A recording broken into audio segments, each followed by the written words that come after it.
Assalamualaikum warahmatullahi wabarakatuh. Alhamdulillahirabbil alamin wassalatu wassalamu ala asyrafil anbiya'i wal mursalin sayyidina Muhammadin wa ala alihi wa sahbihi ajma'in.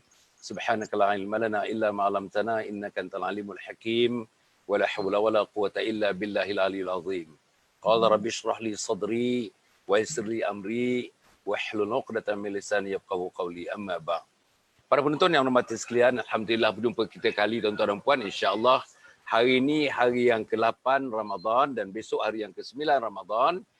Kalau mengikut PKP, hari ini sudah hari yang ke-47 begitu, 46 47. Dan kami sudah bersiaran tuan-tuan exactly bersama dengan COVID-19 ni, PKP ni. Jadi kami sudah bersiaran saban hari. Satu hari 5 kali, 5 kali, 5 kali, 5 slot, 5 slot, 5 slot.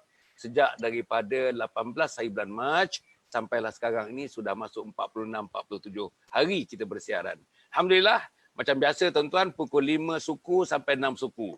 Mungkin sampai 6.20 sampai 6.25 begitu.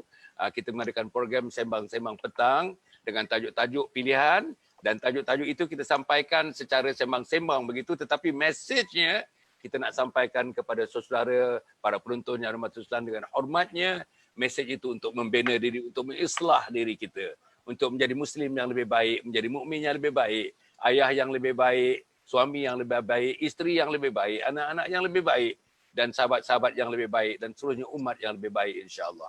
Tuan-tuan ya, petang ni dalam siri program-program kita sebelah petang ni pukul 5 suku sampai 6 suku ini, kita ada dua tetamu tuan-tuan, dua tetamu saya. Dua tetamu saya ni rakan baik. Yang pertama ni saya dah kenal dia dekat 30 tahun dah tuan-tuan. 30 tahun dah saya kenal dia. Tapi saya nampak saya tua, dia tak tua-tua tuan-tuan. Dia tak tua-tua orang ni. Orang ni ialah tuan-tuan Al-Fadhil Ustaz Dr. Roslan Muhammad daripada Universiti Melaya tuan-tuan dan puan dan alhamdulillah saya kenal beliau dah lama. Kita berjuang dalam bidang dakwah ni sudah lama. Kita duduk forum-forum sudah pun lama. Alhamdulillah nampaknya beliau masih segar, beliau masih lagi green. Evergreen nampaknya tuan-tuan dan puan, insya-Allah. Yang kedua tuan-tuan, ni sahabat saya yang saya selalu berada sebagai makmum, dia jadi imam tuan-tuan dan puan. Iaitu imam besar, ketua imam kepada Masjid Sayyidina Hamzah, seorang yang tuan-tuan dan puan insya-Allah pegawai. Dia pegawai, full fledged pegawai daripada Jabatan Agama Islam wilayah Persekutuan dan bekerja tuan-tuan sebagai ketua imam sekarang ni. Dan sebelum itu sudah berpindah dari satu tempat ke satu tempat dalam Jabatan Agama Islam wilayah dan di luar wilayah dan sebagainya. Mempunyai pengalaman yang luas dan seorang penghafaz Al-Quran tuan-tuan. Dan alhamdulillah bacaannya begitu baik, begitu merdu dan seronok kita berada menjadi makmum di belakang beliau insya-Allah. Beliau ialah Al-Fadhil Ustaz Muhammad Syukri Yaakob insya-Allah. Tuan-tuan dan puan saya dah perkenalkan dua-dua mereka ni, tak perlu diperkenalkan lagi. Saya nak minta Al-Fadhil Ustaz Dr. Roslan Muhammad untuk memulakan program ini. Tajuknya tuan-tuan, proses pentarbiyahan melalui Ramadan. Proses pentarbiyahan melalui Ramadan. Saya serahkan kepada Ustaz Roslan sekitar dalam 5 minit untuk memulakan. Sila Ustaz. Terima kasih Datuk. Assalamualaikum warahmatullahi wabarakatuh. Alhamdulillah wa bihi nasta'in. Amma ba'd. أعوذ بالله من الشيطان الرجيم شهر رمضان الذي أنزل فيه القرآن هدى للناس وبينات من الهدى والفرقان. Alhamdulillah. Yang saya amat hormati, sayangi dan cintai lama Al-Fadhil Datuk Dr. Hassan Muhammad Ali dan rakan bicara petang ini Al-Fadhil Ustaz Mak Syukri Yaakob. Ini kali pertama dengan Ustaz ni. Ya. Baik, alhamdulillah. Datuk, Datuk bila perkenal saya tadi daripada UM, saya dah 4 tahun jadi YB sekarang. YB yang berpension awal. Oh iya, masya-Allah. Jadi title YB lah, yang berpension. Dan 4 tahun meninggalkan kerusi pengajaran di universiti dan saya rasa 4 tahun itu tempoh yang agak lama lah dengan meninggalkan kursi sebagai pensyarah di sana. Tapi tak apa, insya-Allah yang pentingnya kita masih lagi dalam proses bekerja untuk agama dan dakwah insya-Allah. Itu yang paling penting sekali. Allah. Baik Datuk, terima kasih. Pertama saya ucap tahniahlah kerana program Datuk ini sampai 5-6 kali sehari ni kira tenaga luar biasa lah. Kira luar biasa tenaganya sampai 5-6 kali ni. Tahniah dan mudah-mudahan dakwah sampai kepada masyarakat insya-Allah. Dengan bisyara, dengan kesungguhan sampai kepada masyarakat insya-Allah, kita doakan. Baik tuan-tuan, alhamdulillah kita dah masuk hari ke-8. Hari ini masuk hari ke-8 dalam bulan Ramadan ini. Kita banyak syukur pada Allah Azza wa Jalla kerana walaupun dalam kekangan situasi ancaman COVID-19 dan PKP fasa keempat, tapi Allah rezekikan kita untuk duduk dalam bulan Ramadan ini. Bermula seawal Jumaat yang lalu, pada malam Khamisnya, pada malamnya dengan tarawihnya, zikir, tasbih, tahmid, Quran, dengan sedekah derma, dengan istighfar, dengan taubat, dengan qiyam, tahajud, dengan kita berduha, semacam-macamnya. Semua ini merupakan satu proses lah. Jadi setuju saya Datuk letakkan tajuk proses pentarbihan dalam bulan Ramadan. Memang itulah sebenarnya. Dia warna Ramadan adalah tarbiyah. Ramadan istimewanya tarbiyah. Harga Ramadan tarbiyah. Nilai Ramadan tarbiyah. Matlamat Ramadan tarbiyah. Jadi Ramadan ini memang warnanya macam tu. Satu bulan mendidik manusia dalam kerangka untuk manusia benar-benar kembali kepada Allah Azza wa Jalla. Kerana prospek utama Ramadan, kalau tengok dalam Al-Quran, dalam surah Al-Baqarah 183 yang menjadi satu ayat penting kepada kita ialah Allah sebut dengan jelas terang, la'allakum tattaqun. Mudah-mudahan kamu jadi orang yang bertakwa kepada Allah Azza wa Jalla. Jadi proses Ramadan, proses pentarbihan untuk membangun manusia. Dan ini di antara isu yang Datuk saya sebut di mana-mana. Nak bina manusia, nak bangunkan manusia supaya manusia ada nilai. Nilai kemanusiaan yang diwarna dengan warna keimanan kepada Allah Azza wa Jalla. Jadi kesimpulan awal kita nampak ialah bahawa memang Allah jadikan Ramadan bulan untuk kita kembali kepadanya. Satu bulan yang penuh dengan 1001 makna tersirat. Apa tidaknya Ramadan ini dalam hadis Nabi sebut dengan nyata jelas amal sunat Allah jadikan pahala semacam pahala wajib. Yang wajib Ramadan Allah ganda sehingga 70 darajatan, 70 ganda. Jadi Ramadan memang itulah dia punya nikmatnya. Jadi amat rugi siapa yang tak masuk ke dalamnya dengan penuh keinsafan dan masih dua-dua lagi. Maknanya masih ada intai tengok lagi. Nak sembahyang tarawih ke tak tarawih. Nak baca Quran tak baca Quran. Nak zikir tak zikir. Masih diintai lagi. Amat rugilah hari ke-8 ni. Jadi kita tuan-tuan bila masuk Ramadan ini, kita masuk satu madrasah, sekolah atau satu universiti yang akan melahirkan kita dengan kejayaan. Bila masuk sekolah, dapat sijil. Maksudnya dapat kita sijil. Jadi bila sijil dapat, makna kita berjaya dengan satu kerangka yang dinamakan sebagai kejayaan dan kemenangan. Jadi Ramadan ini satu proses untuk bina manusia. Saya yakin, saya percaya bahawa kita faham hal ini. Cuma tinggal Datuk ialah macam mana mengisi. Semua orang faham Ramadan ini satu bulan yang besar nilai harga, tapi nak mengisi itu. Kadang-kadang kita puas saja. Tapi di mana ibadat Ramadan kita sebenarnya?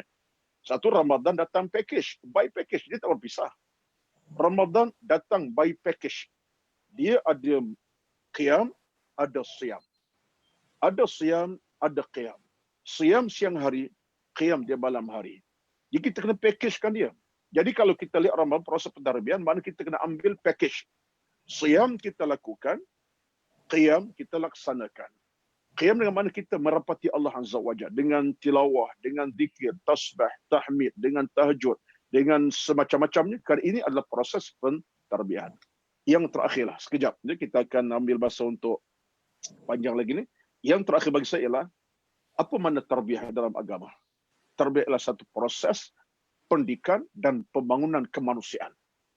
Yang jahil jadi alim. Yang jahat jadi baik. Yang berdosa diampunkan dosa. Yang kurang diberikan kekuatan. Yang jauh diperdekatkan. Yang dekat diselesaikan. Inilah proses pentarbihan. Jadi ini suatu nilai dalam agama yang kita patut syukur pada Allah Azza wa Jalla. Kenapa? Datang Ramadan membina, merubah, mencipta satu wajah yang baru. Satu bentuk hidup yang baru yang kita akan makin dekat dengan Allah. Makin Allah sayang, Allah cinta, Allah redha kepada kita, menghasilkan insan yang ada wibawanya sebagai insan mukmin yang sebenar-benarnya. Itulah dia. Ramadan tak meletihkan kita. Yang letih kita.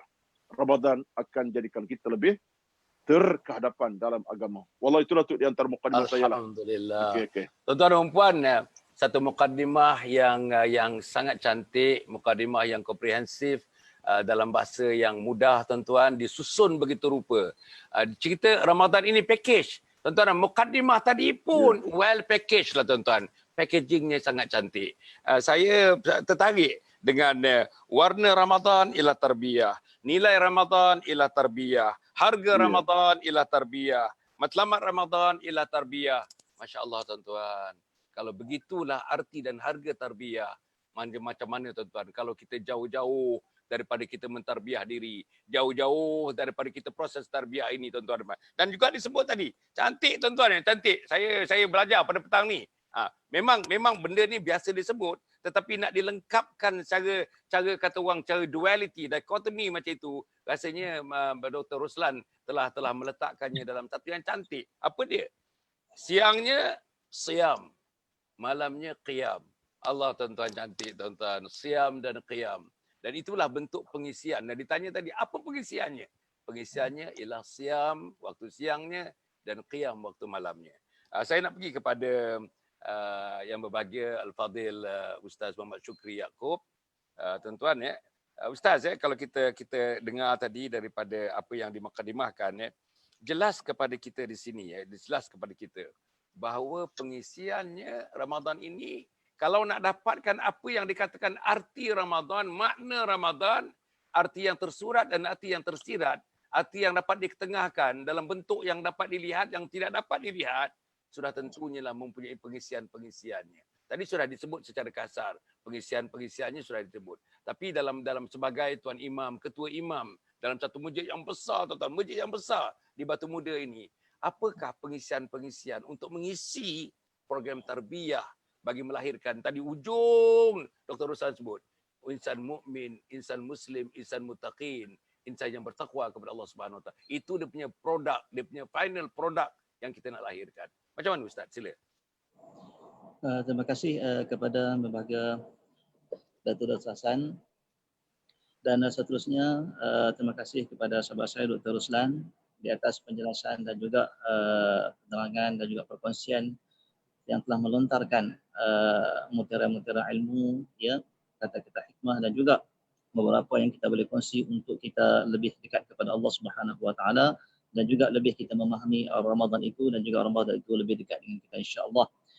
Terlebih dahulu sama-sama kita merafakkan kesyukuran kita kehadirat Allah Subhanahu Wa Taala dengan izin serta limpah kurnia daripada Allah, dapat sama-sama kita bersama langsung, dapat sama-sama kita teruskan program yang sangat-sangat bagus, program yang sangat-sangat memberi erti untuk kita, dan juga program yang kita akan dapat pencerahan yang lebih mendalam berkaitan dengan Ramadan, dan lebih kita memahami apa yang dimaksudkan dengan Ramadan yang tadi anjurkan oleh Yang Berbahagia Dr. Hasan. Alhamdulillah, di atas kekuatan yang Allah Subhanahu Wa Taala berikan, juga kesihatan yang Allah Subhanahu Wa Taala berikan kepada Dr. Persyarat, tuan-tuan, exact. Jadi tuan-tuan hadirin muslimin yang dirahmati Allah Subhanahu Wa Taala, seperti mana yang disebutkan oleh Dr. Ruslan sebentar tadi, yang mana ayat 183 yang Allah Subhanahu Wa Taala sebut dengan jelas, a'udzubillahi minasyaitonirrajim, bismillahirrahmanirrahim, ya ayyuhalladzina amanu kutiba alaikumus shiyamu kama kutiba alal ladzina min qablikum la'allakum tattaqun. Jadi natijah kepada ayat ini iaitu la'allakum tattaqun di sini, iaitulah kita apa yang kita harapkan daripada Allah Subhanahu Wa Taala, iaitulah kita menjadi seorang yang bertakwa kepada Allah Subhanahu Wa Taala. Jadi terlebih dahulu sedikit perkongsian saya apa yang dimaksudkan dengan takwa, apa yang dimaksudkan dengan takwa, iaitulah seseorang yang akan menghampirkan dirinya melalui amal ibadah, khususnya Allah Subhanahu Wa Taala jadikan Ramadan kepada kita. Jadi untuk perkongsian saya bersama dengan tuan-tuan pada petang ini, sebagai suatu pengisian, supaya kita dapat jadikan Ramadan ini sebagai satu medan seperti mana disebutkan oleh Dr. Ruslan sebentar tadi, yang mana Allah Subhanahu Wa Taala jadikan Ramadan itu adalah madrasah. Bila sebut madrasah berarti sekolah, kan. Bila sebut madrasah berarti mestilah di sana dia ada pentadbiran, dan juga dia ada pentadbiran sendiri, yang mana pentadbiran itu adalah kontrol ataupun adalah dikuasai oleh Allah Subhanahu Wa Taala sendiri, tidak dikontrol ataupun tidak dikuasai ataupun tidak dihakimi oleh makhluk-makhluk Allah Subhanahu Wa Taala. Dan madrasah ini adalah madrasah Allah Subhanahu Wa Taala, yang mana Allah Subhanahu Wa Taala nak melihat hamba-hamba Allah Subhanahu Wa Taala yang berpuasa dari sudut zahirnya dan juga dari sudut batinnya, supaya dengan Ramadan tersebut ya hamba-hamba Allah Subhanahu Wa Taala keluar daripada madrasah hanya keluar dalam keadaan fitrah ya, ataupun keluar dalam keadaan suci ya. Apa yang saya dapat kongsi bersama dengan tuan-tuan hadirin sidang pendengar yang dirahmati Allah Subhanahu Wa Taala, di mana Allah Subhanahu Wa Taala jadikan Ramadan ini adalah atas kasih sayang Allah Subhanahu Wa Taala kepada baginda Nabi sallallahu alaihi wasallam dan juga baginda Nabi sallallahu alaihi wasallam. Yang perlu kita berterima kasih kepada baginda Nabi sallallahu alaihi wasallam, yang mana Ramadan ini tidak diberikan kepada umat-umat yang terdahulu, hanya diberikan kepada umat baginda Nabi sallallahu alaihi wasallam. Dan alhamdulillah kita adalah daripada kalangan umat baginda Nabi sallallahu alaihi wasallam yang diberi Ramadan. Berarti kita adalah umat yang terbaik ya, umat yang terbaik yang dikeluarkan oleh Allah Subhanahu Wa Taala, kuntum khairu ummatin ukhrajat lin-nas. Itu dalil yang menunjukkan bahawa kita adalah umat yang paling baik, umat yang terbaik daripada kalangan umat, bermula daripada baginda Adam alaihi salam sehingga umat akhir zaman, sehingga kiamat. Maka kita adalah umat yang terbaik. Maka di antara perkara-perkara yang perlu kita mensyukuri nikmat Allah Subhanahu Wa Taala ini, bila mana kita diberi Ramadan, berarti kita diberi kesempatan oleh Allah Subhanahu Wa Taala untuk masuk di dalam madrasah Allah Subhanahu Wa Taala. Jadi seperti mana persoalan yang ditanyakan sebentar tadi ya oleh baginda doktor tadi ya. Sebenarnya saya dengan Dr. Hassan ni dah lama, dah lebih kurang 15 tahun ya, semasa saya di Masjid Ghufran, kalau kata doktor ingatlah ya. Semasa saya di Masjid Ghufran dulu ya, berdepan dengan rumah doktor tu, selalu Dr. Hassan akan solat subuh di Masjid Ghufran lah, alhamdulillah ya. Dan hari ini juga Allah panjangkan umur bersama dengan saya di Masjid Sayyidina Hamzah pula ya. Alhamdulillah. Baik, untuk menjawab persoalan yang diajukan tadi ya, sebagai pengisian ya, supaya kita menjadikan Ramadan kita pada tahun ini Ramadan yang bererti ya, ataupun Ramadan yang dapat mengeluarkan kita ataupun dapat menjadikan kita fitrah ya, ataupun suci ya. Oleh kerana tuan-tuan kena ingat ya, satu perkara yang saya nak sebut di sini, mungkin tuan-tuan pernah dengar ucapan ini, tetapi saya nak ulang sekali lagi supaya kita ambil ingat dan ambil penting sungguh-sungguh ya. Kita datang daripada Allah Subhanahu Wa Taala hal keadaan kita fitrah. Itu kita kena ingat. Kita datang daripada Allah Subhanahu Wa Taala hal keadaan kita fitrah. Sebab itu Nabi sallallahu alaihi wasallam sebut kepada kita yuladul mauludun ala fitrah. Maknanya kita dilahirkan oleh Allah Subhanahu Wa Taala hal keadaan fitrah, yakni suci ya. Yang mana Allah Subhanahu Wa Taala datangkan Ramadan kepada kita, yakni Allah Subhanahu Wa Taala nak memfitrahkan kita kembali. Ya, itu kita kena ingat ya. Allah Subhanahu Wa Taala nak menyucikan kita kembali supaya kita dikembalikan oleh Allah Subhanahu Wa Taala hal keadaan kita fitrah juga, iaitu hal keadaan kita suci daripada dosa, sama ada dosa yang sengaja ataupun tidak sengaja. Mudah-mudahan ya rahmat Allah Subhanahu Wa Taala itu mengatasi keburukan Allah, kita diberi kesucian oleh Allah Subhanahu Wa Taala, oleh kerana kita nak kembali kepada Allah Subhanahu Wa Taala, dan Allah Subhanahu Wa Taala nak tempatkan kita di tempat yang suci, iaitu syurga Allah Subhanahu Wa Taala. Itu cantiknya ya, di mana kita fikirkan ya kasih sayang Allah Subhanahu Wa Taala kepada kita. Jadi jawapannya ada pada kita ya. Jawapannya ada pada kita. Kitalah perlu merealisasikan ataupun perlu melakukan sesuatu apa yang dikehendaki oleh Allah Subhanahu Wa Taala. Bila mana Allah Subhanahu Wa Taala berikan Ramadan kepada kita, berarti kita berada di dalam bulan Ramadan. Apa yang perlu kita buat? Ya, yang perlu kita buat yang sempat ya, yang sempat untuk saya nak berkongsi dengan tuan-tuan pada hari ini, iaitulah 13 perkara yang perlu kita buat dalam bulan Ramadan. Ya, kalau sidang pendengar yang berada di rumah, bolehlah catat satu persatu 13 perkara yang perlu kita buat ya bila mana kita diberi Ramadan oleh Allah Subhanahu Wa Taala, supaya kita keluar daripada Ramadan ini hal keadaan kita suci ataupun kita diberikan keampunan oleh Allah Subhanahu Wa Taala. Seperti mana hadis Nabi sallallahu alaihi wasallam, "Man shama Ramadan imanan wa ihtisaban ghufira lahu ma taqaddama min dzambi."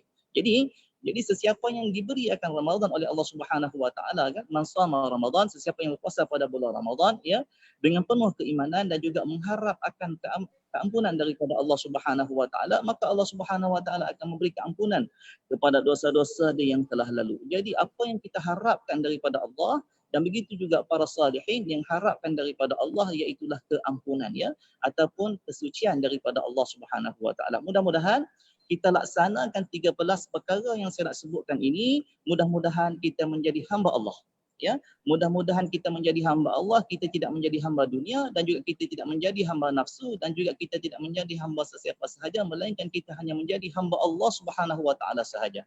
Sebab kita datang daripada Allah dan nak kembali kepada Allah, dan Allah terima kita sebagai hamba. Baik, yang pertama iaitulah persiapan ilmu dan juga iman. Yang pertama, persiapan ilmu dan juga iman. Ya, persiapan ilmu dan iman ini perlu kepada kita. Ya, bila kita nak berpuasa, maka perlunya kita berpuasa dengan ilmu. Barulah kita mengetahui perkara yang halal dan juga perkara yang haram, dan juga sah dan batal, dan juga apa-apa perkara yang berkaitan dengan puasa. Dan yang kedua iaitulah dengan keimanan. Oleh kerana ayat yang kita sebutkan tadi, seperti juga disebut oleh Dr. Roslan tadi, ya ayyuhallazina amanu, wahai orang yang beriman. Jadi Ramadan ini ditujukan kepada orang yang beriman. Wahai orang yang beriman, maksudnya orang yang meyakini akan Ramadan. Orang yang meyakini bahawasanya bila mana dia masuk saja dalam bulan Ramadan, maka dia akan dapat kelebihan Ramadan daripada Allah Subhanahu wa taala, maka dia yakin bahawasanya dia akan mendapat keampunan daripada Allah Subhanahu wa taala, maka dia yakin bahawasanya dia akan menjadi seorang yang benar-benar bertakwa kepada Allah Subhanahu wa taala, dan dia yakin bahawasanya dia mampu untuk menjadi kekasih Allah Subhanahu wa taala dan sentiasa taqarrub kepada Allah Subhanahu wa taala. Itulah jalan para salihin. Kemudian yang kedua iaitulah salat, ya. Iaitulah salat. Bila sebut salat ni terbahagi kepada dua, ya. Yang pertama iaitulah salat fardu, dan yang kedua iaitulah salat sunnah ataupun salat sunat. Jadi untuk salat fardu tidak dapat tidak, maka kita kena laksanakan ataupun kita kena lakukan selagi mana kita tidak ada uzur syar'i, maka selagi itulah kita kena tunaikan, itu tanggungjawab kita sebagai seorang muslim, ya. Teruk macam mana pun pekerjaan dia, sakit macam mana pun dia, selagi mana dia boleh mendengar, selagi mana dia boleh melihat, selagi mana hati dia boleh berbicara, selagi mana dia berkeinginan, selagi itulah dia kena solat. Sama ada dia solat dalam keadaan dia berdiri, ataupun dia solat dalam keadaan dia duduk, ataupun dia solat dalam keadaan dia berbaring, maka dia kena ingat yang Allah Subhanahu wa taala nak tengok adalah ketaatan dia, bukan perbuatan dia, ya. Kemudian yang kedua, barulah Allah Subhanahu wa taala tengok dari sudut perbuatan, ya, sekarang mengikut syariat baginda Nabi sallallahu alaihi wasallam. Jadi itu berkaitan dengan solat yang wajib yang dia kena tunaikan. Tambah-tambah lagi lah solat wajib seperti mana disebutkan oleh Dr. Roslan tadi, akan dilipat gandakan oleh Allah Subhanahu wa taala, ya, akan dilipat gandakan oleh Allah Subhanahu wa taala. Setengah riwayat mengatakan 70 kali ganda, mungkin lebih daripada itu, ya. Dan begitu juga solat yang kedua iaitulah solat sunat. Baik. Solat sunat yang menjadi kebiasaan ataupun menjadi kebiasaan pada bulan Ramadan, ataupun yang memang kita sinonim, ya, iaitulah solat tarawih, ya. Solat tarawih tidak boleh dipisahkan dengan Ramadan. Oleh kerana solat tarawih ini hanya disyariatkan pada bulan Ramadan sahaja, tidak disyariatkan pada bulan yang lain, ya. Sedangkan solat tahajud dan juga solat tasbih, solat duha dan sebagainya pada bulan-bulan yang lain kita boleh tunaikan, tapi pada bulan Ramadan iaitulah hanya solat tarawih sahaja. Jadi berarti bila mana kita diberi kesempatan oleh Allah Subhanahu wa taala berada dalam bulan Ramadan, maka jangan sekali-kali kita lepaskan peluang yang Allah Subhanahu wa taala berikan kepada kita, iaitu kita tunaikanlah solat sunat tarawih, sama ada kita tunaikan secara berseorangan ataupun kita tunaikan secara berkeluarga. Jadi Ustaz, saya nak mencelah sikit Ustaz, ya. Kalau boleh kita bagi yang 13 tadi, kalau boleh lah. 13 tu kita bagi kepada 3 segmen. Yang pertama mungkin 4 yang pertama, 4 yang kedua dan 5 yang ketiga. Kalau tidak nanti tak sempat kita nak jawab soalan-soalan penonton dan sebagainya. Jadi kalau Ustaz dapat, ya, selepas solat ni mungkin ada 2 lagi, kita mention saja. Mungkin elaboration kita boleh buat rasanya dalam perbincangan boleh disambung. Boleh. Terima kasih. Mungkin ini kali pertama tu excited sikit. Tak apa. Okey, bagus. Tapi hanya kalau dapat kita bagi-bagikan sikit insya-Allah. Okey, minta maaf ya Dr. Roslan, ya. Saya malu dengan Dr. Roslan sebab saya bukan doktor, saya hanya ustaz biasa saja. Baik, ya. Jadi itu, ya, berkaitan dengan solat tadi, bila kita diberi kesempatan untuk kita solat sunat tarawih, alhamdulillah. Cumanya saya nak sebutkan di sini, ya, hikmah Allah Subhanahu wa taala jadikan PKP ni kan, kita boleh lihat bersama, ya, yang mana suami-suami yang sebelum ni tidak pernah menjadi imam, ya Dr. Roslan, ya. Pada hari ini suami-suami kena jadi imam ya. Ada yang buat joke kepada kita ya, dulu tak boleh salam dengan imam Dr. Roslan ya. Sekarang ni ibu-ibu boleh salam dengan imam. Bukan setakat boleh salam je, boleh cium imam lagi ya. Menunjukkan itu maknanya suami yang jadi imam lah tu ya. Jangan pula kita jadi imam dia orang cium tak, susah tu. Baik ya. Jadi apa nama ni, jadi hikmah PKP ni yang mana Allah Subhanahu Wa Taala nak tarbiyah satu keluarga ya, supaya pada hari ini kamu akan solat tarawih satu keluarga ya, supaya kamu dapat merasai kasih sayang ataupun silaturahim dalam keluarga kamu ya. Itu hikmah di antara hikmah PKP yang mana kita sekarang kita lalui sekarang ni sebulan bulan Ramadan ya, sebulan dalam bulan Ramadan, bukan satu hari ataupun 2 hari. Maka di situ kalau kita tengok ya, dari sudut keakraban, dari sudut silaturahim dan juga kasih sayang itu yang sebelum ni ya, yang sebelum ni mungkin jauh, maka PKP ini makin rapat ya. Kemudian yang ketiga iaitulah puasa ya. Seperti mana yang saya sebutkan, iaitulah yang ketiga iaitulah puasa sendiri ya, iaitu persyaratan puasa Ramadan itu sendiri. Jadi insya-Allah ya, saya akan sebut sebentar nanti. Kita pergi kepada Dr. Hasan kembali ya. Minta maaf ya. Silakan Dr. Hasan. Okey, terima kasih. Ustaz, bukan kita nak apa ni, bagus, saya seronok tengok Ustaz pun dah secara metodikal maknanya satu-satu Ustaz dah huraikan tadi Ramadan sebagai madrasah. Ustaz dah santik memfitrahkan kita kembali. Tarbiyahnya memfitrahkan kita kembali. Apa arti itu tuan, memfitrahkan kita kembali? Kembali kepada suci, kembali kepada kain putih yang tidak ada tumpuk-tumpuk hitam dalam kain putih itu. Inilah tuan-tuan yang nak dikembalikan. Dan tadi dia punya salah satu daripadanya berbagai-bagai cara tuan-tuan puan yang telah disebut tadi, ada 13 cara yang boleh dibuat. Yang 3 sudah pun dirungkaikan oleh yang berbahagia Ustaz Syukri. Dan kemudian kita tengok tuan-tuan, 3 yang berikutnya, 3 yang berikutnya insya-Allah. Saya rasa inilah pengisiannya. Tuan-tuan dan puan, inilah dia pengisiannya. Tak ada pengisian yang lain. Ramadan package ni. Ini sebut package tadi. Ustaz Roslan pun sebut package. Kita pun sebut package. Inilah package-nya. Package-nya siang hari ialah siam, malam hari ialah qiyam. Tuan-tuan, itu package yang tuan-tuan nampak. Okey, saya nak pergi kepada sebenarnya dah disebut sikit oleh Ustaz Syukri tentang ilmu ni, tentang ilmu Ustaz dia.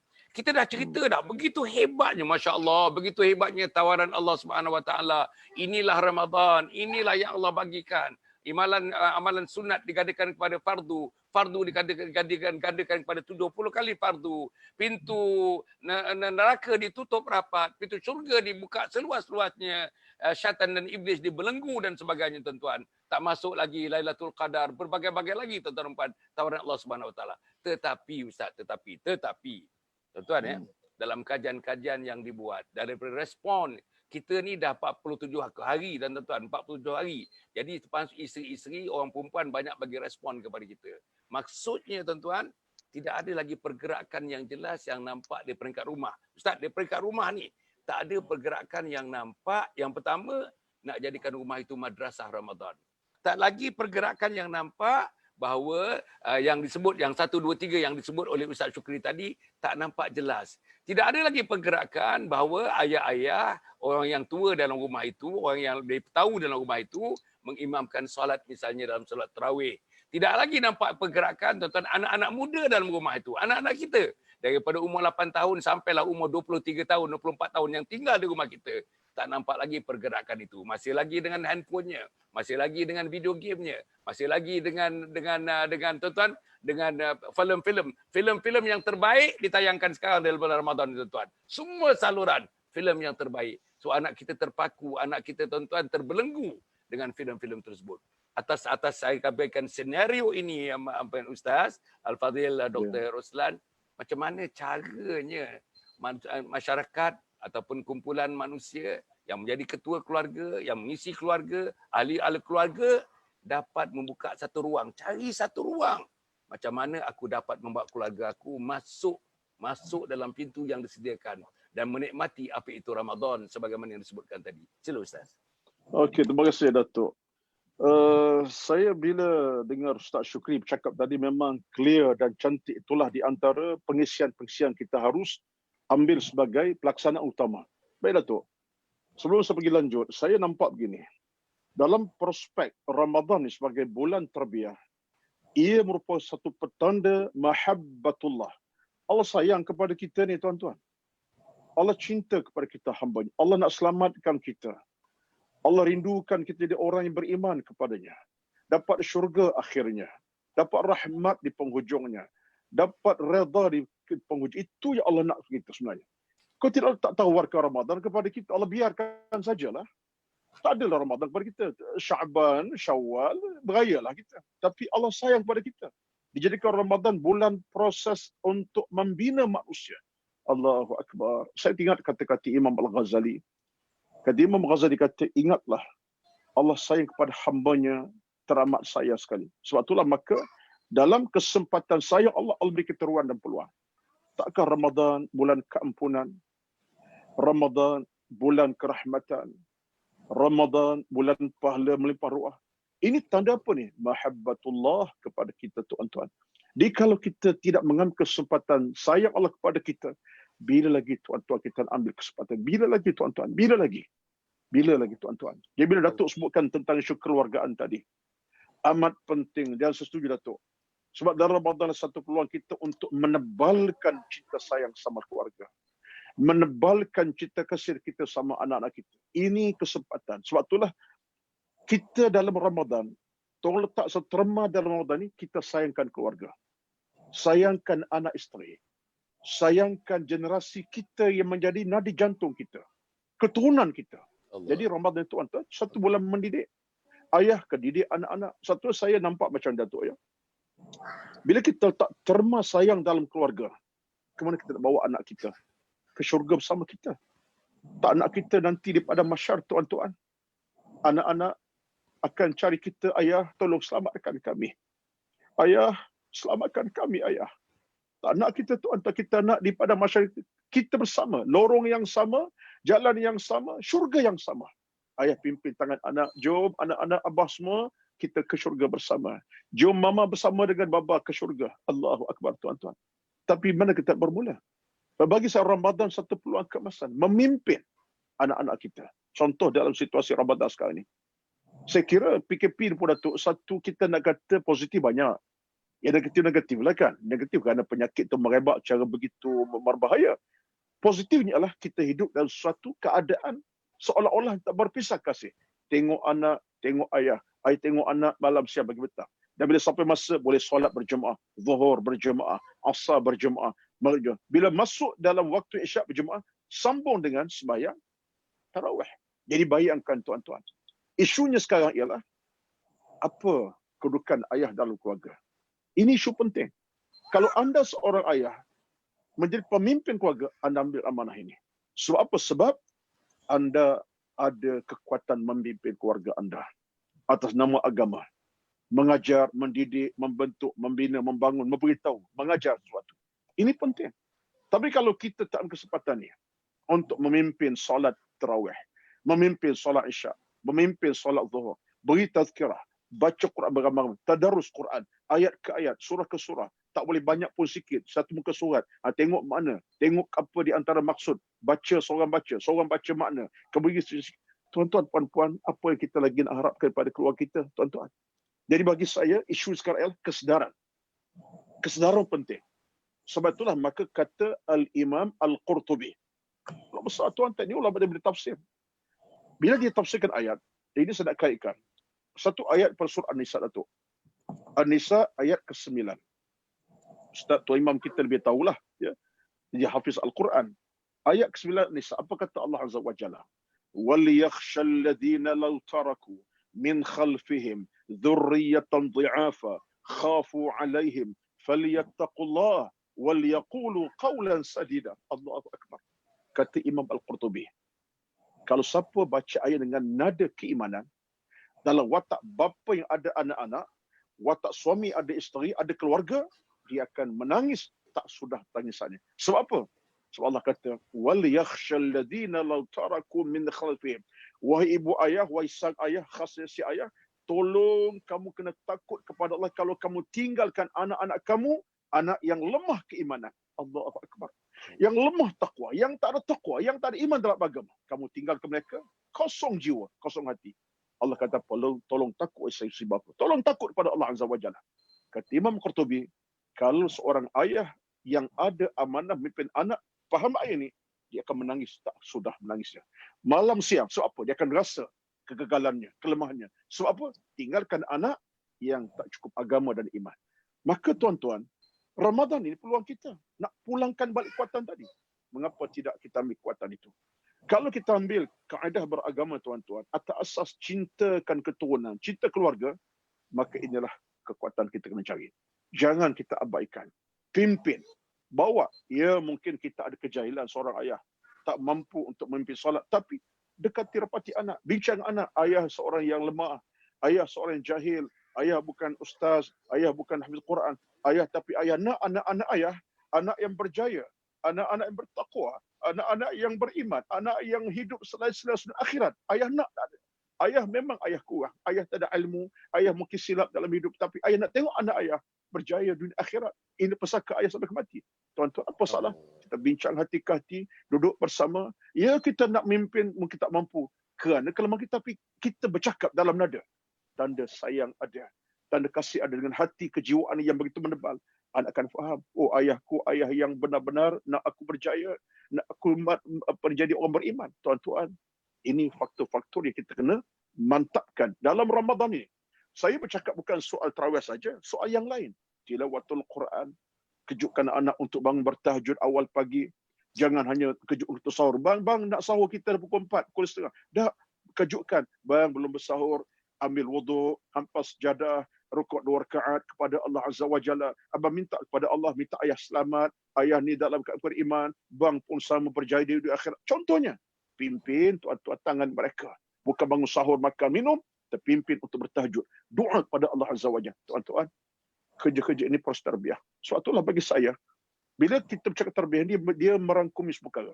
Peribadi, keluarga, yang umat kita bincang agaknya. Tak sempat. Itu penting tuan-tuan. Jadi bagi saya tuan-tuan, jangan abaikanlah. Kerana masa berlalu tak akan kembali. Walaupun saat kepada kita. Kata Ibnu Taimiyah, dia kata hidup ini hanya 3 masa saja. Masa yang semalam telah berlalu pergi, tak akan kembali. Besok lusa bukan tentu hak kita lagi. Belum tentu hak kita lagi. Yang ada sekarang. Sekarang. Pukul 6 petang, hampir pukul 6. Pukul 7 malam. Inilah masa kita. Masa yang penuh keberkatan. Jadi Datuk, sekira itulah mungkin di antara luahan hati saya lah. Saya luahkan hati perasaan Datuk. Ya. Sebab saya pun sebagai ayah yang bukan pun berjaya lagi hidup. Tapi saya tahu hasrat hati saya untuk melihat anak-anak saya.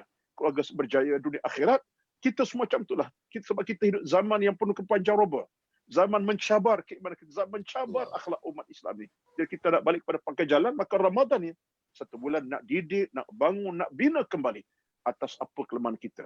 Itu yang saya rasa di antara poin yang saya boleh sebutlah pada Datuk dan boleh Datuk sambunglah insya-Allah. Wallahu a'lam. Allah. Terima kasih Ustaz. Terima kasih. Tuan-tuan, ada 2 perkara yang saya nampak.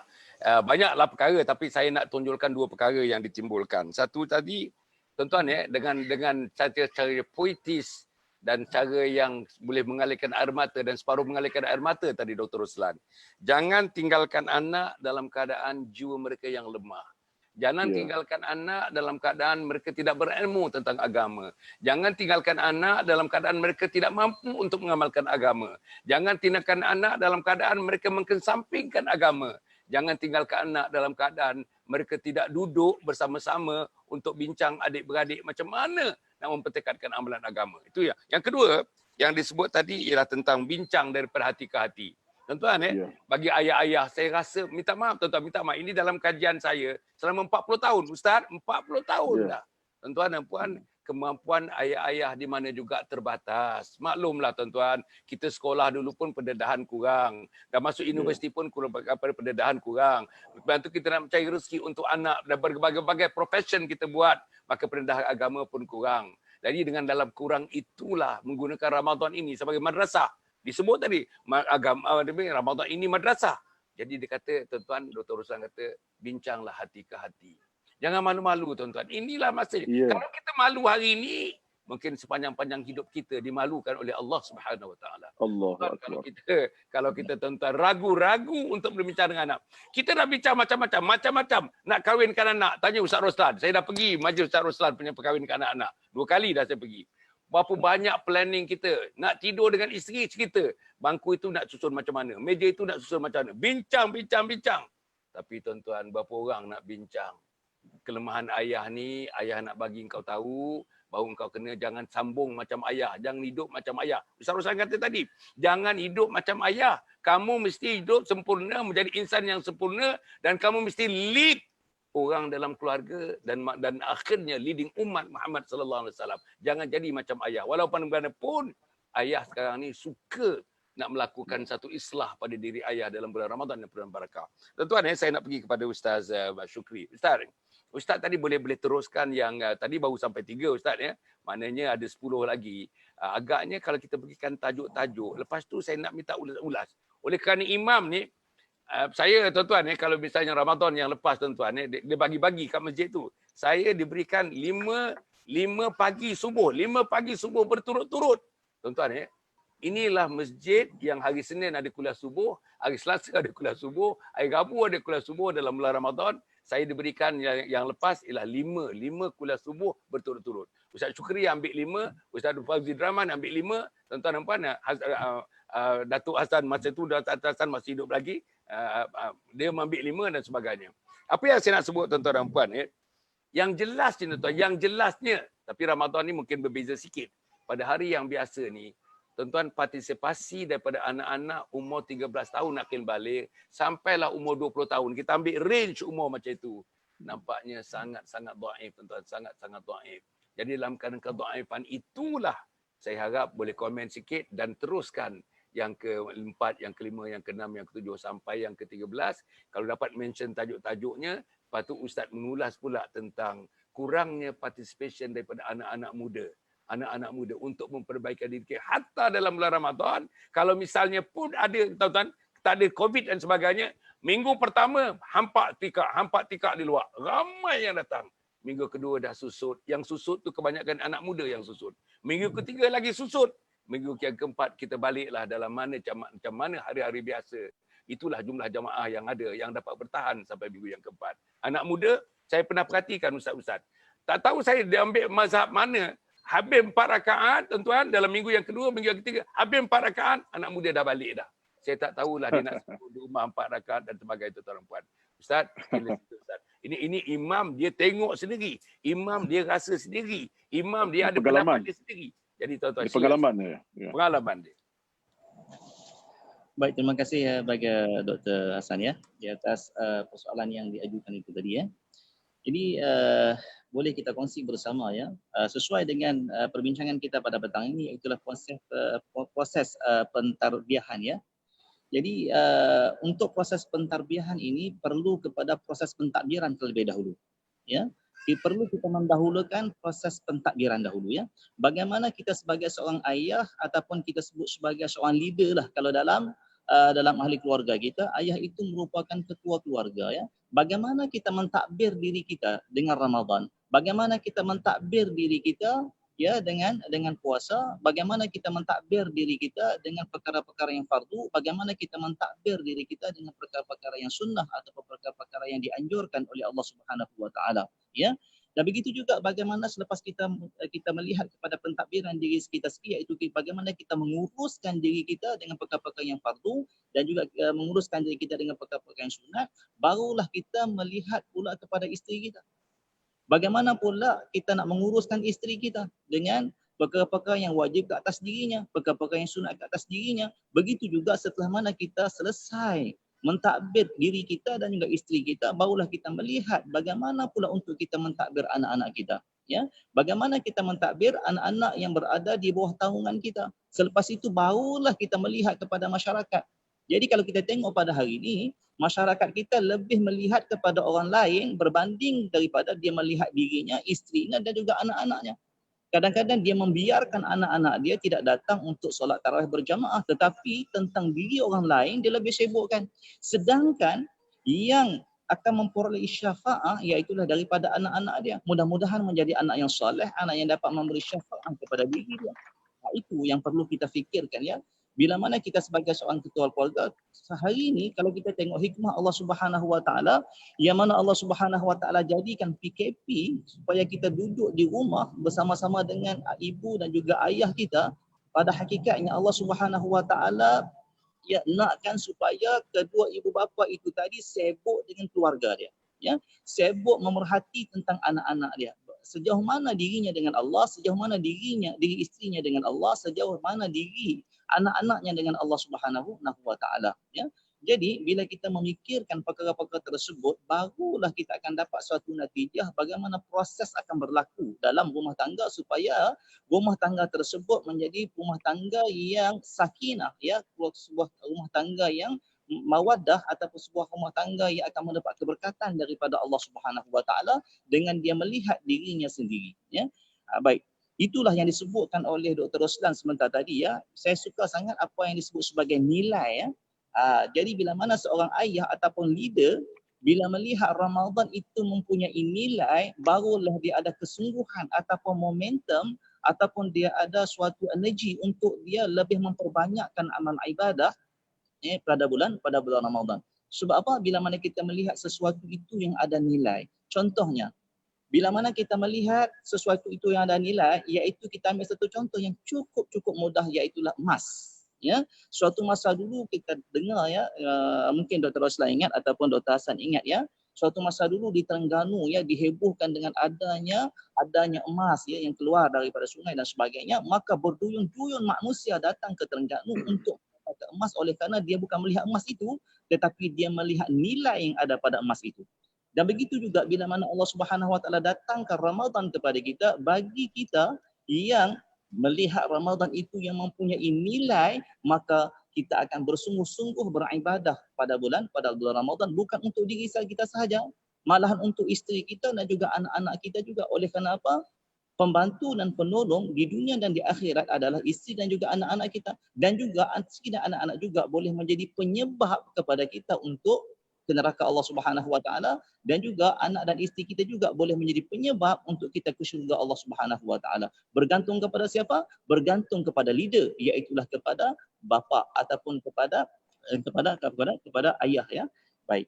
Sidang pendengar yang dirahmati Allah Subhanahu wa Taala, sebab itulah, ya, sekarang ni bila mana berlakunya PKP, Allah Subhanahu wa Taala nak menguji seorang bapa sebagai leader, ya. Mungkin di sana ada soalan-soalan daripada anak-anak kita yang berkaitan dengan puasa. Bagaimana persiapan kita tentang ilmu berkaitan dengan Ramadan ataupun berkaitan dengan puasa, khususnya perkara-perkara yang membatalkan puasa, sesuai dengan apa yang saya nak sebutkan kepada tuan-tuan. Yang ketiga iaitulah puasa. Kalaulah anak-anak kita tanya, ia berkaitan dengan puasa, kita sebagai seorang bapa, dan bapa ini sudah pastinya adanya ego ataupun sudah pastinya seorang bapa ni dia perlu kepada persiapan sepatutnya untuk diberitahu kepada anak-anak, ya.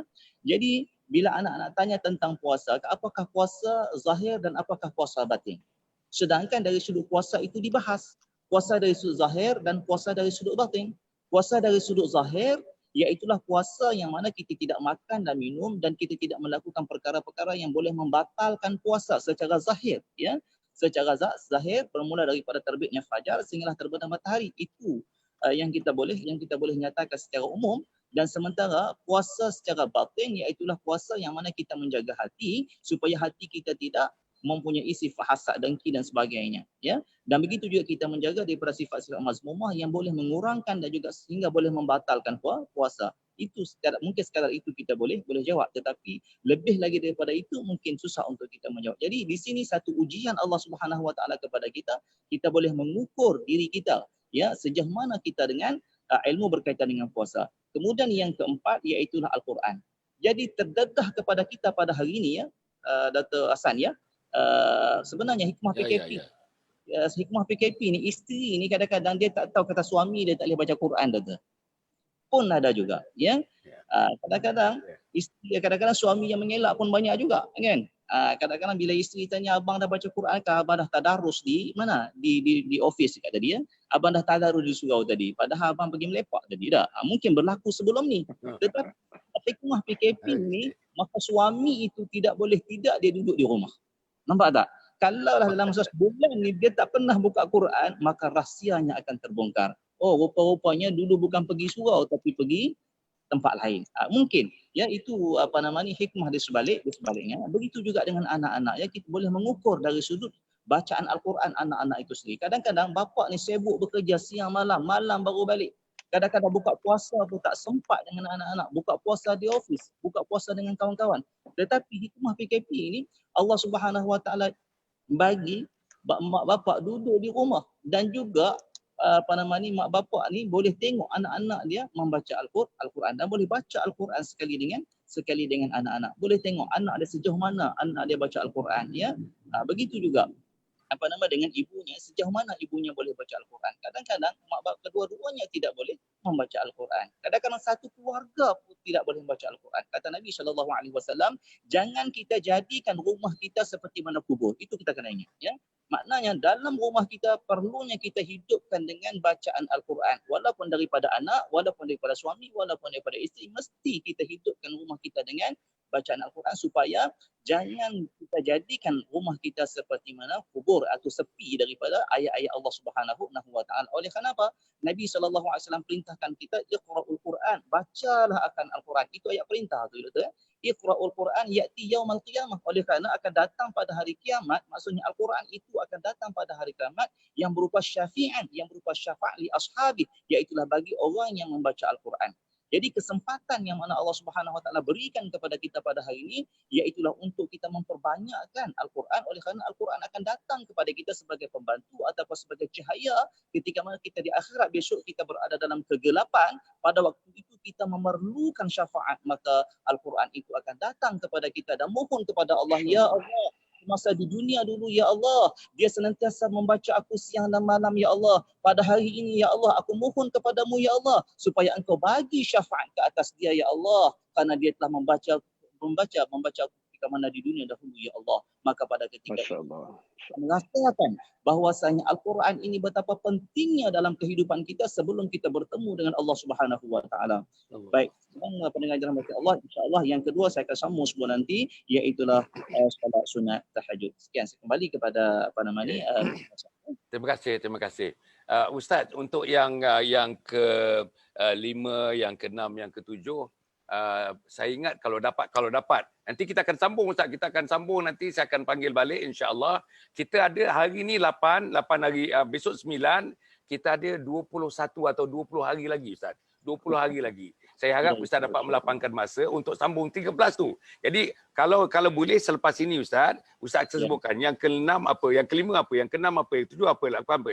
Jadi maknanya daripada para penonton pun dah terbuka kepala dia. Apa yang nak dibincang? Apa yang nak dibincang? Tajuknya sudah ada. Apa yang nak dibincang? Kalau kita bincang semua sekali dalam satu pertemuan macam ini, kemungkinan tidak dapat kita rangkum semuanya dalam ketuntukan masa kita ni. Tapi saya hendak nanti berikutnya Ustaz sebutkan saja. Ada banyak lagi tu. Ada 8 lagi, 9 lagi Ustaz yang belum disenaraikan insya-Allah.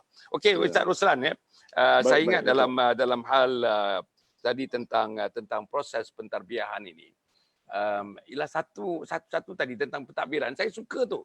Maknanya nak ditakbir. Maknanya bila kita menghadap macam mana Nabi sallallahu alaihi wasallam. Nabi kata, para sahabat kata, tuan-tuan, persediaan mereka 11 bulan sebelum Ramadan dah bersedia dah. Dan kebanyakan tuan persediaan dia di Rajab, dan doa kita Rajab, Sya'ban dan Ramadan. Rajab, Sya'ban dan Ramadan. Itu persediaannya. Saya nak tanya tuan-tuan, saya nak tanya para penonton. Untuk Ramadan kali ini, kalaulah Ramadan ini Ramadan yang terakhir bagi kita. Tuan-tuan, kita cuba jawab dalam hati tuan-tuan. Ada tak tuan-tuan terangkan kepada isteri, kepada anak-anak sebagai ketua keluarga tentang apa yang nak dilakukan dalam bulan Ramadan ini? Yang pertama. Yang kedua, sudahkah diterangkan tentang objektif dia, matlamat dia? Apa matlamat keluarga? Matlamat keluarga, macam saya dengan Ustaz Don malam tadi, nak menjadikan this Ramadan will be the best ever Ramadan. Yang terbaik antara Ramadan. Sebab kita tak tahu tahun 1442 kita hidup atau tidak lagi tuan-tuan dan puan. Yang ketiga, sudahkah kita bagi pengagihan? Kamu buat ini. Kamu azan, kamu iqamat. Kamu daripada hari yang pertama sampai hari yang ke-6 kamu jadi imam. Hari yang ke-7 sampai hari yang ke-10 kamu jadi imam. Ayah jadi hari yang ke-11 sampai hari yang ke-13. Ada tak tuan-tuan pembahagian seperti itu? Yang keempat tuan-tuan, apa yang nak dibuat tuan-tuan dan puan? Anak-anak kita ni Sebagai ketua keluarga ada masanya tuan-tuan, you got to use stick. Stick maknanya tuan-tuan kasar sikit dengan anak-anak. Kamu untuk bulan Ramadan ni ayah hendak tengok semuanya. Isyak berjamaah, subuh berjamaah, maghrib berjamaah, dan kamu nak tengok dengan mama kamu, dengan kakak kamu, semuanya dalam saf. Rumah kita ni besar, ruang untuk buat saf, 2 saf, 3 saf boleh buat. Ayah nak tengok semuanya ada dekat situ. Okey, yang keempat, yang kelima, ayah nak mengatakan untuk kita mendapatkan Ramadan kebenaran keberkatan itu, ayah hendak seboleh-bolehnya. Kalau selama ini kamu tengok televisyen satu hari 5 jam, ayah hendak kamu tengok 1 jam saja dalam bulan Ramadan. Itu pun program-program yang ada kaitan dengan pembinaan keimanan, ketakwaan yang sebagaimana Dr. Roslan, sebagaimana Ustaz Syukri sebutkan tadi. Dan yang akhirnya yang keenam nak bagi tahu, wahai anak-anakku, apa yang dibuat ini, mesyuarat kita ini untuk meletakkan matlamat dan mentakbir seluruh keluarga ini, ayah nak tinggalkan kamu nanti menjadi anak-anak yang dapat mendoakan mak dan mama. Mak, mama dan ayah dikubur nanti kamu doa. Masya-Allah. Supaya ayah selesa damai di alam barzah nanti. So saudara Ustaz Roslan, tolong ulas sikit Ustaz. Sila Ustaz. Tadi Ustaz ni ada penonton mengatakan dia dah separuh menangis dah dengar ulasan daripada Ustaz Roslan. Boleh tak Ustaz titiskan 2-3 air mata petang ni Ustaz? Dia begini Datuk, ialah saya mengamati dan mencermati apa saja Ustaz Mak Syukri sebutkan tadi dan apa Datuk luahkan itu. Sebab kita bincang isu hati, bukan isu yang bersifat fizikal semata-mata. Kita bincang isu dalaman kita. Datuk saya nak namakan, kalau bolehlah saya kata kepada seluruh yang nonton petang ini bahawa Ramadan adalah jalan pulang kepada Allah Azza wa Jalla. Ramadan adalah jalan kita kembali kepada Allah Azza wa Jalla. Seolah-olah Allah sedang menadah tangannya. Hamba-Ku datang kepada aku kembali. Aku rindu kepada kamu hamba-Ku. Aku sedia kepada kamu segala keistimewaan. Malam dan siangnya sama saja. Ibadat malam, ibadat siang Ramadan, aku sedia menanti kamu wahai hamba-Ku. Dengan keampunan, kerahmatan, keselamatan, pahala, keredaan macam-macam. Betul Datuk saya bercakap sebab bila tajuk kita ni proses pentarbian Ramadan, mari kita bercakap tentang didikan Allah Azza wa Jalla. Seolah-olahnya Allah sendiri didik kita. Allah didik kita. Kenapa? Kan Allah sayang kepada kita. Sifat Allah terlalu hebat dengan kita. Sebab Allah berjanji kepada kita, "Walaysa bidhallamin lil 'abid." Allah tak zalimi kita, saudara-saudara sekalian. Sebab itulah bila kita insaf akan kelebihan kita, Ramadan jalan pulang. Masuklah dengan hati yang bersih. Ambil kesempatan. Istighfar kita perbanyakkan. Rintihan kita panjangkan. Tilawah zikir kita perbanyakkan. Qiyam tahajud kita amalkan. Apa sahaja sifat-sifat yang merapati Allah Azza wa Jalla. Saya bila tengok kepada Ustaz Syukri, dan belakang Ustaz Syukri ada satu ayat sebenarnya. Tergantung di masjid Ustaz Syukri ini, ya ayyuhallazina amanu rka'u wasjudu wa'budu rabbakum waf'alul khaira la'allakum tuflihun. Penghujung ayat ni cantik ni. Ini ayat di Masjid Syukri, nampak sekali. Kalau siapa tengok sekarang kita nampak ayat tu. Ayat Allah sebut apa? Waf'alul khaira la'allakum tuflihun. Allah kata tolong buatlah kebaikan. Akan Ramadan untuk jalan pulang kita pada Allah Azza wa Jalla. Kalau seorang ayah yang benar-benar insaf akan dia punya kelemahan, hati dan jiwanya, inilah masanya si ayah ini kembali kepada Allah Azza wa Jalla dengan istighfar, dengan taubat, dengan penuh keinsafan akan tanggungjawab yang dia mungkin tak sah selama ini kepada anaknya. Di istighfar banyak-banyak. Seorang anak yang mungkin berdosa dengan ibu bapanya, dengan Tuhan, diambil jalan untuk segera kembali jalan Ramadan dengan apa? Ibadat diperkemaskan, ilmu dicari sompam. Jadi tuan-tuan, apa kita bincang ini adalah proses sebenarnya. Nak kata apa lagi? Memang 1 bulan untuk kita diproseskan semula. Kalau dalam bahasa kita sekitar semula lah. Sekitar semula. Supaya apa? Supaya terbangun hati yang suci. Sesuci putihnya susu. Terbangun jiwa yang lapang. Selapang jiwa yang beriman kepada Allah Azza wa Jalla. Jadi tuan-tuan, akhirnya apa yang saya kira dalam kesempatan ialah, ingatlah peluang ini bukan peluang keemasan kali kedua ketiga. Saya setuju dengan Datuk tadi. Bahkan Ustaz semalam saya dengar apa yang Ustaz bincang semalam. Bahawa sebenarnya kita tak tahu apakah ada jaminan kita betul Ramadan akan datang? Wallahu a'lam. Ini mungkin peluang terakhir kita. Maka tuan-tuan ingat, Ramadan jalan pulang kepada Allah Azza wa Jalla. Allah sedang menanti kita. Allah sedang menanti hamba-Nya yang datang kepadanya. Maka amat malang tuan-tuan, kita biarkan ia begitu sahaja. Kita biarkan begitu sahaja tanpa kita mengambil kesempatan. Inilah peluang keemasan kita. Dan kata Al-Imam Suyuti rahmatullah, seorang manusia yang membiarkan nikmat Allah itu berada di jantung hatinya, orang yang mencipta kerugian selama-lamanya. Sebab apa? Sebab Allah nak bagi keredaan, tiba ditolak ke tepi. Allah beri keampunan, dia tak terima keampunan. Orang ni telah mencelakakan dirinya dunia dan di akhirat nanti. Tuan-tuan, Ramadan sebut balik jalan pulang kita kepada Allah Azza wa Jalla. Sebab Allah tahu kelemahan kita. Allah tahu dosa kita. Allah tahu sangat-sangat tentang kecuaian kita. Maka Allah buka tangannya. Hei hamba-Ku, datang pada Aku semula. Aku rindukan kepada kamu. Aku cintakan kamu. Itulah tuan-tuan nilai Ramadan kepada kita sesuai dengan topik kita, proses pentarbihan dalam bulan Ramadan. Itulah Datuk, saya kira mungkin satu dua perkara daripada hati kecil saya lah. Saya bercakap untuk saya, Datuk, bukan orang lain. Untuk saya, untuk keluarga saya, untuk anak-anak saya. Anak saya berdengar sekarang ni. Saya harap mereka mengamati cerita bapa mereka, baba mereka ini, dan kita sambung menyambung tuan-tuan. Kerana kita ni tuan-tuan sama saya, tak kira siapa kita. Akhirnya Allah pandang kita siapa yang terbaik kerana dia bertakwa pada Allah Azza wa Jalla. Wallahu Datuk, wallahu alam insya-Allah. Allah. No, saya the catch word dekat situ tuan-tuan. Ramadan jalan pulang menuju Allah Subhanahu wa taala. Tuan-tuan bayang tuan-tuan. Apa artinya? Yang ini saya ingat akan datang ni dalam program berikutnya. Saya nak jadikan tajuk ni Ustaz. Tajuk perbincangan Ramadan jalan pulang menuju Allah Subhanahu wa taala. Amin, amin, amin. Saya rasa ni powerful, very powerful ni. Saya rasa kalau macam bagi kepada Ustaz Syukri untuk mengulas ni, masya-Allah tuan-tuan. Tuan-tuan dan puan yang berselan, saya nak minta Ustaz Syukri pertama sekali saya respon dengan Khaira Sukri. Apa dia kata? Anak lelaki saya 14 tahun, nombor 2, 8 tahun. Berusaha bagi pendidikan agama yang terbaik untuk anak-anak saya. Saya nak tinggalkan harta, Saya nak tinggalkan harta iaitu anak-anak yang soleh. Sebab saya takut, sebab saya tidak kaya, tak ada harta di dunia, saya nak tinggalkan anak yang soleh bila saya menghadap Allah Subhanahu wa taala. Itu yang pertama. Yang kedua, saya nak minta Ustaz Syukri berikan tadi yang 8 lagi tadi. Tajuknya saja supaya ini dapat gambaran kepada para penonton apa lagi yang nak dilakukan.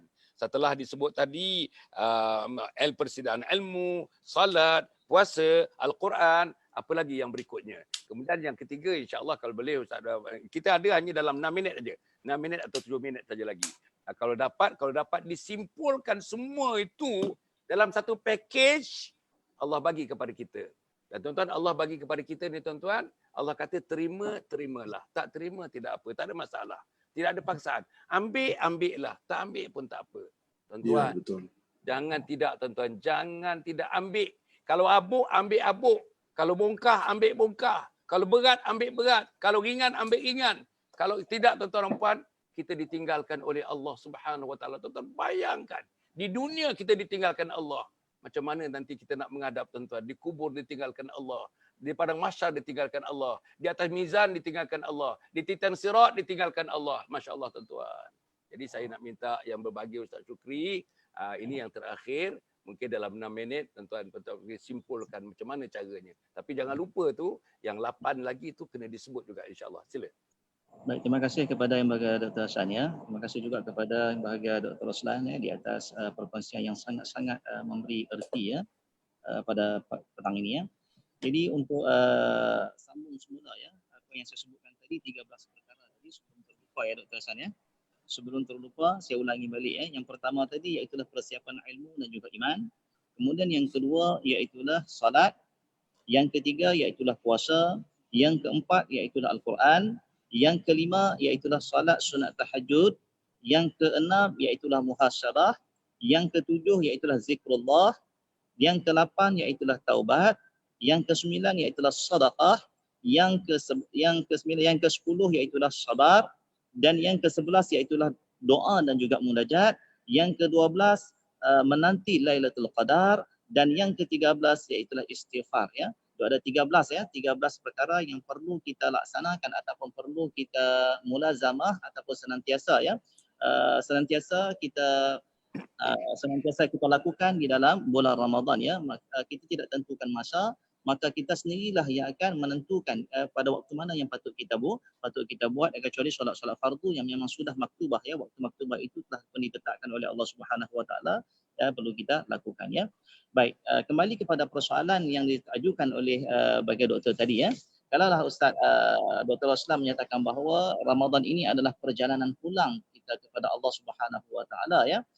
Saya juga tertarik dengan ungkapan tersebut ya, oleh kerana saya teringat kepada satu ayat Allah Subhanahu Wa Taala ya. Kalau kita boleh kongsi bersama, minta Ustaz Roslan tolong betulkanlah kalau kata satu kesilapannya, tetapi saya rasa inilah suatu petunjuk daripada Allah Subhanahu Wa Taala untuk saya dan juga untuk Dr. Hassan dan juga untuk Dr. Roslan pada petang ini ya. Kita berkongsi dengan satu ayat Allah Subhanahu Wa Taala dalam surah An-Nisa ayat yang pertama ya. Ayat ini saya senantiasa baca pada setiap kali melangsungkan pernikahan ya. Setiap kali melangsungkan pernikahan saya akan baca ayat ini supaya memberi kesedaran kepada kedua pasangan dan juga supaya mereka dapat membina keluarga sakinah ataupun yang mendapat rahmat daripada Allah Subhanahu Wa Taala, dan perlu mereka meletakkan diri mereka di mana ya, di sisi Allah Subhanahu Wa Taala di mana ya. Jadi ayat Allah Subhanahu Wa Taala yang pertama yang mana Allah Subhanahu Wa Taala sebut, a'udzubillahi minasyaitonirrajim, bismillahirrahmanirrahim, ya ayyuhan nasu taqu rabbakumul ladzi khalaqakum min nafsin wahidah wa khalaqa minha zawjaha wa bassa minhuma rijalan katsiran wa nisaa'a wattaqullaha alladzi tasaaluna bihi wal arham innallaha kana 'alaikum raqiba. Yang mana mafhumnya Allah Subhanahu Wa Taala sebut di dalam ayat ini ya, wahai sekalian manusia, kata Allah ya, wahai sekalian manusia, bertakwalah kamu kepada Tuhan kamu yang telah menjadikan kamu bermula pada diri yang satu. Bermula daripada diri yang satu, iaitulah daripada baginda Adam alaihi salam ya. Dalam kitab tafsir menyatakan bahawa bermula daripada diri yang satu, iaitulah bermula daripada baginda Adam alaihi salam, yang mana Allah Subhanahu Wa Taala jadikan laki-laki dan Allah Subhanahu Wa Taala jadikan perempuan, dan Allah Subhanahu Wa Taala biarkan akan keduanya ya, sehinggalah menjadi umat manusia yang ramai pada hari ini yang boleh kita tengok ya. Dan begitu juga termasuklah kita dan juga anak-anak kita sehinggalah hari kiamat. Kemudian dalam ayat itu juga Allah Subhanahu Wa Taala perintahkan kepada kita tasaaluna bihi, maka kita kena minta kepada Allah Subhanahu Wa Taala. Berarti kita kena sentiasa hubungkan diri kita dengan Allah Subhanahu Wa Taala, dan begitu juga Allah Subhanahu Wa Taala sebut juga dalam ayat ini supaya kita menghubungkan silaturahim di antara kita ya. Hubungkan silaturahim di antara kita, dan seterusnya Allah Subhanahu Wa Taala sebut dalam ayat ini innallaha kana 'alaikum raqiba, memberi erti ataupun kefahaman kepada kita bahawasanya Allah Subhanahu Wa Taala senantiasa memantau kita, senantiasa memerhati kita apa yang kita lakukan. Baik. Di sini saya nak sesuaikan dengan apa yang Dr. Roslan sebutkan tadi. Ramadan ini adalah jalan pulang kita kepada Allah Subhanahu Wa Taala. Dalam ayat ini, ayat yang saya sebutkan tadi, yang mana Allah Subhanahu Wa Taala sebut kita berasal daripada diri yang satu, iaitulah daripada baginda Adam alaihi salam. Saya suka tanya ya, baginda Adam alaihi salam datangnya daripada mana? Di manakah tempat tinggal baginda Adam alaihi salam? Kalau kita renung, kalau kita flashback kembali ya, tempat tinggal Adam alaihi salam bukan di dunia kita pada hari ini. Tempat tinggal baginda Adam alaihi salam ada di syurga Allah Subhanahu Wa Taala. Berarti kita berjalan pulang untuk menuju ke syurga Allah Subhanahu Wa Taala. Itulah tempat yang kita akan tujui ya. Bukan tempat kita di Kedah, bukan tempat kita di Melaka, bukan tempat kita di mana-mana, tapi tempat kita adalah di syurga, ataupun kampung halaman kita adalah syurga, bukan kampung halaman kita adalah dunia.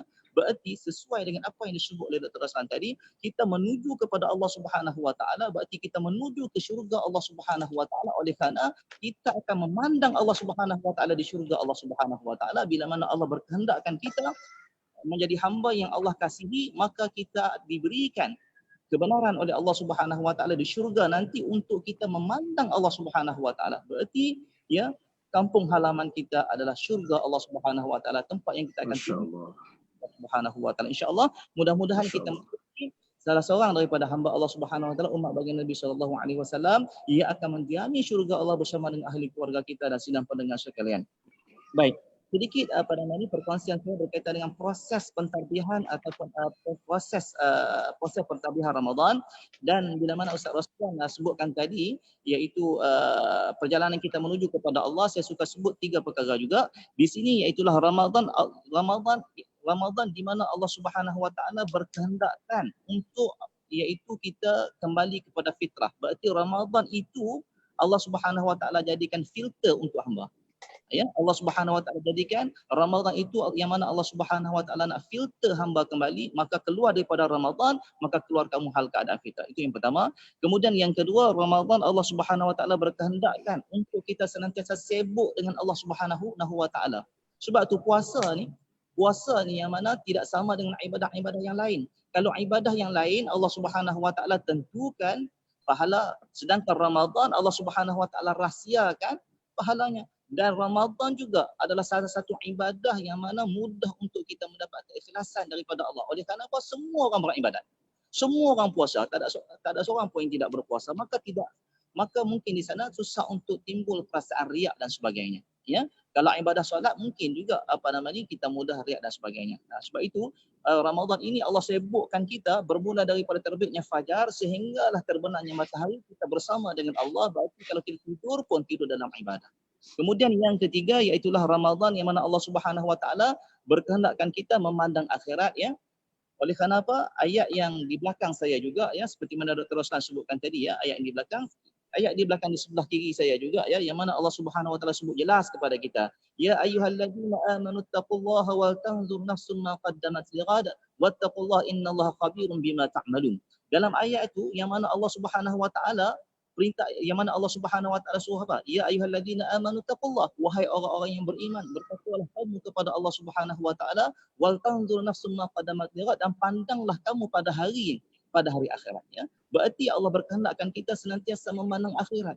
Orang yang berpuasa adalah orang yang memandang akhirat, orang yang meninggalkan dunia. Berarti Ramadan itu sendiri yang mana Allah jadikan asbab kepada kita memandang akhirat, bermula daripada kita terbitnya fajar sehinggalah kita terbenamnya matahari. Sebab itu Allah Subhanahu Wa Taala sebut Allah khabirun bima ta'malun, yang mana Allah Subhanahu Wa Taala mengetahui apa yang kita lakukan bermula daripada terbitnya fajar sehinggalah terbenamnya matahari. Masya-Allah. Itulah tuan-tuan yang dirahmati Allah Subhanahu Wa Taala, apa yang saya dapat kongsi bersama dengan tuan-tuan. Sekiranya ada kesilapan, sekiranya ada apa-apa yang tersinggung. Satu lagi terlupa tadi doktor tanya tadi kan, anak yang soleh tadi, ya. Ada satu pendengar tu tanya kan. Okey, kalau anak yang soleh tadi kan, semua bercita-cita kan mempunyai anak yang soleh. Oleh kerana apa? Nabi SAW sebut, ya, idza mata bana adam inqata amaluhu illa salasah.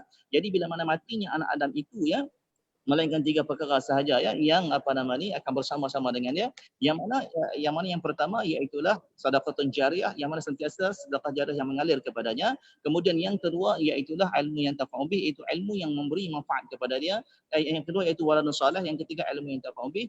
Jadi yang kedua ni seperti mana yang diajukan tadi, iaitulah waladun salih. Semua kita bercita-citakan untuk mendapat anak yang soleh. Tetapi di sini bagaimana kita menjadikan anak kita yang soleh?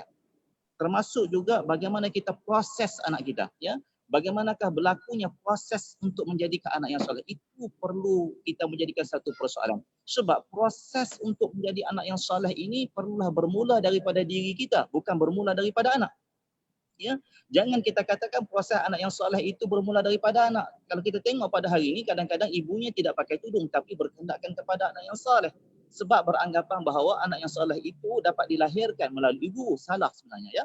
Anak yang soleh tersebut lahirnya daripada ibunya ataupun lahir daripada bapaknya sendiri, ya. Bagaimana proses itu berlaku di rumah, bukan proses itu berlaku di sekolah, ya. Kita jangan salahkan jangan salah kita tafsirkan untuk mendapat anak yang soleh itu bermula daripada sekolah ataupun bermula daripada kawan-kawan dan sebagainya. Proses anak yang soleh itu bermula daripada diri ibu itu sendiri. Bagaimana dia membentuk anak dia, ya. Kalau kita tengok, ya, dalam masyarakat kita, ya, kalau kita tengok anak-anak yang pakai anak-anak yang tutup aurat. Kalau kita pakai tudung tu mungkin bahasa yang kampung sikit. Kalau kita tengok anak-anak yang menutup aurat, kita tengok, ya, anak-anak yang menutup aurat ni mesti bermula daripada kanak-kanak. Bagaimana ibunya mengambil perhatian kepada anak tu bermula daripada seawal mungkin, ya, anak-anak yang kecil lagi, ya, dia dah pakaikan tudung, ya, dia dah pakaikan seluar tu, tetapi persoalannya di sini kan, kadang-kadang kadang-kadang dia nak anak dia pakai dengan pakaian yang mematuhi syarak, tetapi dia sendiri tidak memakai pakaian patuhi syarak. Ini suatu yang bercanggah ya, kehendak akal dengan kehendak syarak ya. Kehendak akal dia berkehendakkan kepada anak yang soleh, tetapi dari sudut kehendak syaraknya pula dia sendiri pun dia tak mematuhi syarak. Kadang-kadang berlaku begitu ya. Dan yang kedua, kita sebagai ibu ya, proses juga melalui doa ya. Bagaimana kita munajat kita kepada Allah Subhanahu Wa Taala untuk kita memperolehi anak yang soleh. Bagaimana kita mendekatkan diri kita dengan Al-Quran. Bagaimana kita mendekatkan diri anak kita daripada perintah awal dengan Al-Quran. Bagaimana kita mendekatkan diri kita dengan solat. Begitu juga bagaimana kita mendekatkan diri anak-anak kita itu dengan solat. Adakah kita senantiasa beri peringatan kepada anak-anak kita tentang solat, tentang Al-Quran, ya, tentang kasih sayang, ya, bagai-bagai lagi lah ya perkara-perkara yang mahmudah, perkara-perkara yang baik. Contohnya ya, saya kadang-kadang saya Ustaz, boleh Ustaz pendekkan sikit ke, sebab kita dah termakan masa banyak ni. Kita sambung nanti Ustaz. Kita akan sambung nanti. Saya akan pastikan insya-Allah kita akan sambung yang 13 tadi kita sambung. Ustaz kalau boleh dalam masa 30 saat begitu kita dapat melangsungkan, habiskan tentang perbincangan kita insya-Allah. Terima kasih doktor ya, minta maaf ya. Jadi alhamdulillah ya, untuk menjadikan anak yang soleh ini perlulah ya kita sebagai seorang ibu dan juga seorang bapa kita melihat kepada diri kita sebelum kita melihat kepada orang lain. Oleh kerana apa? Bermulanya ya anak yang soleh itu adalah di rumah kita sendiri ya, dalam rumah kita sendiri, bukan di luar daripada rumah. Jadi tuan-tuan yang dirahmati Allah Subhanahu Wa Taala, saya minta maaf oleh kerana mengambil masa tuan-tuan ni nak buka puasa kan. Jadi alhamdulillah ya, pertemuan ini adalah pertemuan yang baik ya, pertemuan menuju kepada Allah Subhanahu Wa Taala ya. Pertemuan ini ingat ya, pertemuan yang menuju kepada Allah. Setiap saat perbincangan kita pada hari ini adalah setiap saat yang kita mendapat redha daripada Allah, setiap saat yang mengunar rahmat Allah Subhanahu Wa Taala, setiap saat yang akan mendapat maghfirah iaitu keampunan daripada Allah Subhanahu Wa Taala.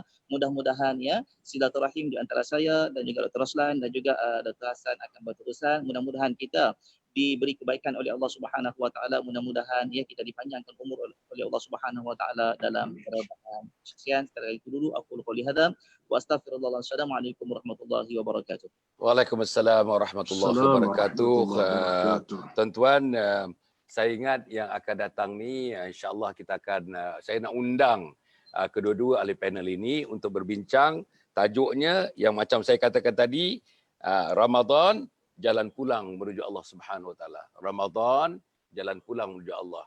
Banyak orang yang terkesan tadi dengan cara Dr. Roslan dengan ada separuh emosi tadi menceritakan tentang agaknya pengalaman. Dia cerita diri dia. Dia cerita diri dia sebagai ayah, dia cerita diri dia sebagai suami, dia cerita dia sebagai sebahagian daripada jiran tetangga sahabat andai, dan dia cerita diri dia dalam hati dia, saya boleh rasakan dia sebagai sebahagian daripada umat Muhammad sallallahu alaihi wasallam. Sebab tu tuan-tuan dan puan ya, tak ada siapa yang tak sebab. Siapa yang tak sebab tengok tuan-tuan. Hari ni dah masuk hari yang ke-8, besok masuk hari yang ke-9. Dan kita berada dalam satu situasi Ustaz, 100 tahun yang lepas tak ada situasi macam ni Ramadan. 100 tahun yang akan datang pun kemungkinan tak ada situasi seperti ini dalam Ramadan. Ini rahmat tuan-tuan, ini rahmat tuan-tuan. Kalau masa ini, keadaan ini, suasana ini tidak juga ada perubahan, saya tak tahulah. Agaknya ini yang dilakukan. Yang Allah sebut dalam surah Al-Baqarah, ayat-ayat awal-awal. Khatamallahu ala qulubihim, wa ala sam'ihim, wa ala absarihim ghishawa, wa lahum azabun azim. Takutlah tuan-tuan, hati kita tertutup. Tuan-tuan, tertutup hati kita. Masya Allah. Inilah nak buka hati. Ramadan inilah nak buka hati. Qiyamnya lah nak buka hati. Siamnya lah nak buka hati. Dan nak buka hati bila hati terbuka, jalan merentasi Allah Subhanahu Wa Taala. Nak pergi kepada Allah, jalannya besar, highway-nya besar dengan highway kerahmatan Allah Subhanahu Wa Taala.